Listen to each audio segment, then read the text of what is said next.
জানাচ্ছি যে স্থানীয় প্রকৃত মৎস্যজীবী সমবায় সংগঠন, তার মানে কি স্থানিক কথাটা স্পষ্ট উল্লেখ করা আছে,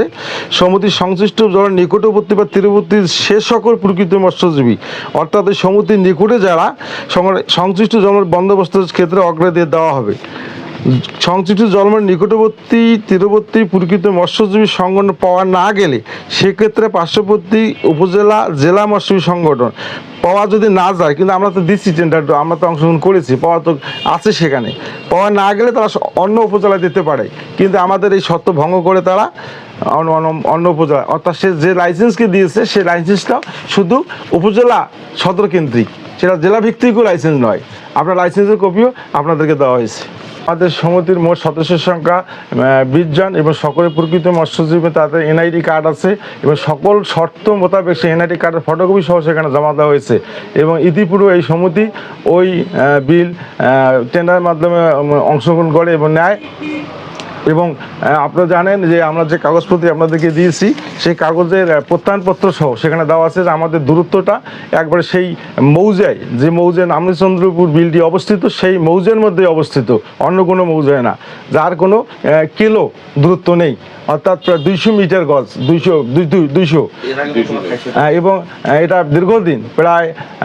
2 ট্রাম, এই 2 ট্রামে এটা আমরা এইভাবেই টেন্ডারের মাধ্যমে নেই। তো সকল সত্য এবং সরকারি দেওয়ার পরেও আমাদেরকে দেওয়া হয়নি এবং এমনকি আমরা যে সিদ্ধান্তটা জানতে চেয়েছি, আমরা যে আমাদেরকে সিদ্ধান্তটা দেন, আপনারা কী সিদ্ধান্ত চান, সেই সিদ্ধান্ত আমার জানার অধিকার থাকা সত্ত্বেও তারা আমাদেরকে দেয়নি। আমি আমাদের সম্মানিত সভাপতি মহোদয় অসুস্থ থাকার কারণে ওনার পক্ষে এই অভিযোগ আনয়ন করছি। সরকার ঘোষিত শুধুমাত্র মৎস্যজীবী সমবায় সমিতিদেরকে এই বিলগুলো অর্থাৎ জলাশয়গুলোর বন্দোবস্ত সরকারি নীতিমালা প্রণয়ন করেছিলেন, কিন্তু সেই শর্তে স্পষ্ট লেখা আছে যে হত দরিদ্র মৎস্যজীবী সংগঠনের সদস্যরা এটা উপভোগ করবেন এবং সরকারি বিধি মোতাবেক। কিন্তু সেই লক্ষ্যেও যারা এখানে আমরা সংশ্লিষ্ট দীর্ঘদিনের আমাদের সভাপতি মহোদয় অসহায়, খুব অত্যন্ত দরিদ্র, তাদের বাচ্চা কাচ্চা থেকে শুরু করে তাদের খাওয়া দাওয়া সব কিছু এই মৎস্যের উপর নির্ভরশীল, কিন্তু সেই লক্ষ্যে সরকার যে ঘোষণা করেছিল যে নিকটবর্তী, তারপরে সেই নিকটবর্তী শব্দটাকে তারা অমূল্যায়ন করে, অর্থাৎ না করে আমাদেরকে বিল বন্দোবস্ত না দেওয়ায় আমরা আজকে অত্যন্ত মর্মাহত এবং আগামীতে আমাদের বাচ্চা কাচ্চা নিয়ে আমরা যে কীভাবে জীবনযাত্রা চালাবো বা জীবন আমরা অতিবাহিত করবো, আমরা এটা নিয়ে খুব সমস্যা বা সন্দেহ প্রকাশ করতেছি। আমি আপনাদের মধ্যে আমি সকল